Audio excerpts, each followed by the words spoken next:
আমরা যদি কোনো সময় কোনো ইলেকশনও প্রার্থীর দেখি না, আমরা মার্কা দেখি। কারণ আমরা দীর্ঘদিন ধরে আমরা মাথা সেট হয়ে গেছে। আমরা মনে করি যে কোনো নেতায় হয়তো আমরা কিছু নেতার মাধ্যমে এমপিরে পাইব, তো এন্ডে আমরা দিতে হইব। বাট মূল কথা একটা নির্বাচনও আমরা সবসময় দেখা উচিত মার্কা দল এটা থেকে ইম্পর্টেন্ট প্রার্থীকে অষ্ট আমরা গেছে ইম্পর্টেন্ট।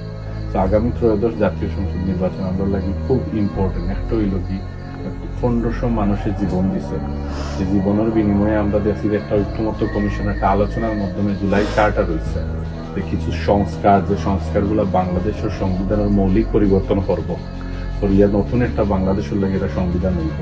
তো এই সংস্কারের পক্ষে আমরা হা ভোট দিতাম এবং অন্যরারে আজকে আমরা জয়জন আছি মুসলিম হলে আমরা যদি আমরা সবে জানাই ওই যে আপনারা হা ভোট দেব, তখন দেখা যাইব যে সবে মিলিয়া যে ঐক্যমত্য হয়েছি আমরা, এই ঐক্যমত্যটা হা ভোটে পাশ করলে বাংলাদেশের সংবিধান ও পরিবর্তনগুলো আনা সম্ভব হইব। আর দ্বিতীয়ত আমরা যে জিনিসটা আমরা যে শাপলাকলি মার্কা লইয়া তারা সিলেটে আপনারা দেখবো দুইটা বড় দল, তারা কেউ দেখবা একজন তরুণ রে তারা প্রার্থী হিসেবে দিচ্ছেন না। তো আমি হয়তো তারা মনে করছেন না ই পর্যায়ে যোগ্যতা সম্পন্ন কেউ আছেন। আমরা মনে করি যে তরুণ হলে জীবন দিছে, তরুণ হলে এখন তারা গেছে দুনিয়ার সব নলেজ আছে। তরুণ হলে যদি নেতৃত্ব তা না হয়, এরা পরিবর্তনের সাইন এরা।